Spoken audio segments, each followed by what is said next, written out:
Christophe Clerc, CLERC. Voilà. Alors, moi je suis donc l'avocat du syndicat de la magistrature et de l'Union syndicale des magistrats. L'audience de cet après-midi a été satisfaisante puisqu'il a été mentionné par toutes les parties que l'on en reviendrait aux faits. Or, c'est précisément ce que demandent les syndicats de magistrats que je représente, que l'on revienne aux faits, à ces faits de conflits d'intérêts qui ont, il y a 3 ans, conduit les tribunaux de France à réunir des assemblées générales de magistrats et on a eu dans plus de la moitié des tribunaux de France des motions qui ont été adoptées dénonçant au fond le conflit d'intérêts d'Éric Dupond-Moretti. 3 ans après, nous sommes devant la Cour de justice de la République pour ces faits. Eh bien, que l'on parle de ces faits et pas d'autre chose, c'est très bien.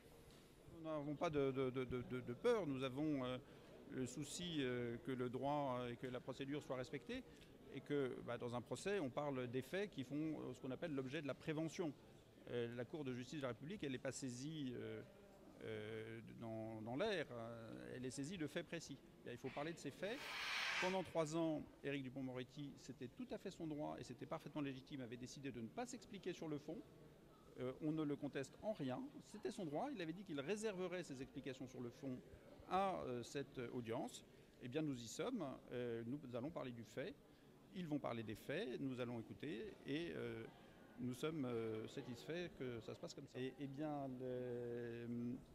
la particularité de la procédure devant la Cour de justice de la République, c'est qu'il n'y a pas de partie civile. Vous savez, quand on est partie civile, ça présente l'intérêt d'être une vraie partie, donc d'avoir accès au dossier. Nous n'avons pas accès au dossier, d'avoir accès à l'ordonnance de renvoi. Nous n'avons pas accès à l'ordonnance de renvoi, de pouvoir interroger les témoins, de pouvoir plaider, déposer des conclusions. Nous ne pouvons pas le faire.